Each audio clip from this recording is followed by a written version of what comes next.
இதுவரைக்கும் நம்ம சேனலை சப்ஸ்கிரைப் பண்ணாதவங்க உடனே சப்ஸ்கிரைப் பண்ணுங்க. அப்படியே அந்த பெல் பட்டனையும் பிரஸ் பண்ணுங்க. நம்மளுக்கான சப்ஸ்கிரைபரை இன்க்ரீஸ் பண்ணிட்டே இருங்க. ஹலோ வியூவர்ஸ், பெரும் எதிர்பார்ப்புக்குள்ளாகியுள்ள 2019ஆம் ஆண்டுக்கான ஐபிஎல் கிரிக்கெட் போட்டி வரும் 23ஆம் தேதி தொடங்க உள்ளது. அதன்படி முதல் போட்டியில் சென்னை சூப்பர் கிங்ஸ் மற்றும் பெங்களூர் ராயல் சேலஞ்சர்ஸ் அணிகள் மோத உள்ளது. மேலும் ஐபிஎல் போட்டிகள் சென்னையில் தொடங்க உள்ளதால் ரசிகர்கள் உற்சாகமடைந்துள்ளனர். இதற்கான டிக்கெட் விற்பனை இன்று காலை 11:30 மணிக்கு தொடங்கியதால் நேற்று மதியம் முதலே கிரிக்கெட் ரசிகர்கள் சேப்பாக்கத்தை முற்றுகையிட தொடங்கிவிட்டனர். குறைந்தபட்ச டிக்கெட் விலையாக ரூ. 1300 நிர்ணயம் செய்யப்பட்டுள்ளது. இந்த டிக்கெட்டுகள் தமிழ்நாடு கிரிக்கெட் சங்க கவுண்டரில் மட்டுமே விற்பனை செய்யப்படுகிறது. மேலும் 2500, 5000, 6500 ஆகிய விலைகளிலும் டிக்கெட்டுகள் விற்பனை செய்யப்பட உள்ளன. சென்னை சூப்பர் கிங்ஸ் அணி சேப்பாக்கத்தில் மோதும் எஞ்சிய போட்டிகளுக்கான டிக்கெட் விற்பனை விவரம் பின்னர் அறிவிக்கப்படும் என்று தெரிவிக்கப்பட்டுள்ளது. இதில் பிரபு என்ற இளைஞர் தனது நண்பர்களுடன் முதல் நாள் வெள்ளிக்கிழமை மதியம் முதலே முதல் ஆளாக வரிசையில் நிற்க துவங்கியுள்ளனர். நேற்று இரவும் அங்கேயே தங்கிய அவர்கள் இன்று காலை 11:30 மணிக்கு விற்பனையான முதல் டிக்கெட்டை வாங்கியதாக தனது ட்விட்டர் பக்கத்தில் பதிவிட்டுள்ளார். மேலும் அது மட்டும் இல்லாமல் சிஎஸ்கேவில் தோனியோட மேட்ச் பார்க்கறதுக்காக தான் நாங்கள் வந்திருக்கோம்.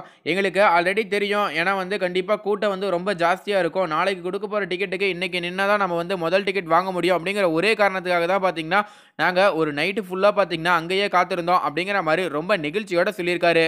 மேலும் அது மட்டும் இல்லாமல் சென்னை சூப்பர் கிங்ஸ் அப்படின்னாவே தோனி அவர்களை பற்றி தான் எல்லாருமே குறிப்பாக சொல்லுவாங்க. அடுத்தது பார்த்தீங்கன்னா சின்ன தலை ரெய்னா அப்படிங்கிற மாதிரி சொல்லிட்டு இருப்பாங்க.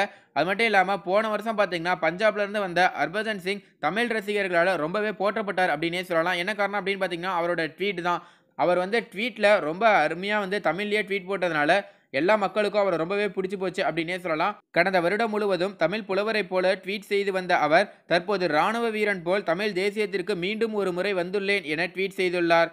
மேலும் இந்த ட்வீட் தான் தற்போது பார்த்தீங்கன்னா சமூக வலைதளங்களில் ரொம்ப வைரலாக பரவுது அப்படின்னே சொல்லலாம்.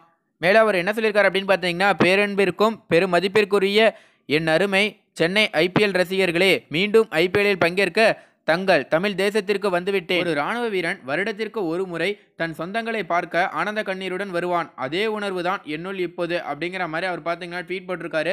தற்போதே பார்த்தீங்கன்னா அவர் ஆரம்பிச்சிட்டாரு தன்னுடைய வேலையை அப்படின்னு கூட சொல்லலாம். இதனால தமிழ் ரசிகர்கள் எல்லாருமே ஹர்பஜன் அவர்களோட ட்வீட்டுக்காக ரொம்ப காத்திருக்காங்க அப்படின்னே சொல்லலாம். மேலும் இந்த தகவல் குறித்து உங்களோட கருத்து என்ன அப்படிங்கறத கீழே கமெண்ட்ல பதிவு பண்ணுங்க. மேலும் இந்த வருட ஐபிஎல்ல யார் வெற்றி பெறுவான்னு நீங்க நினைக்கிறீங்க? உங்களுக்கு பிடிச்ச டீம் என்ன அப்படிங்கறத கீழே கமெண்ட்ல பதிவு பண்ணுங்க. மேலும் இந்த தகவல் உங்களுக்கு பிடிச்சிருந்துச்சுன்னா மறக்காம லைக் பண்ணி ஷேர் பண்ணுங்க. இதே போல பல தகவலை தெரிஞ்சுக்கொள்ள நம்ம சேனலை உடனடியாக சப்ஸ்கிரைப் பண்ணுங்க.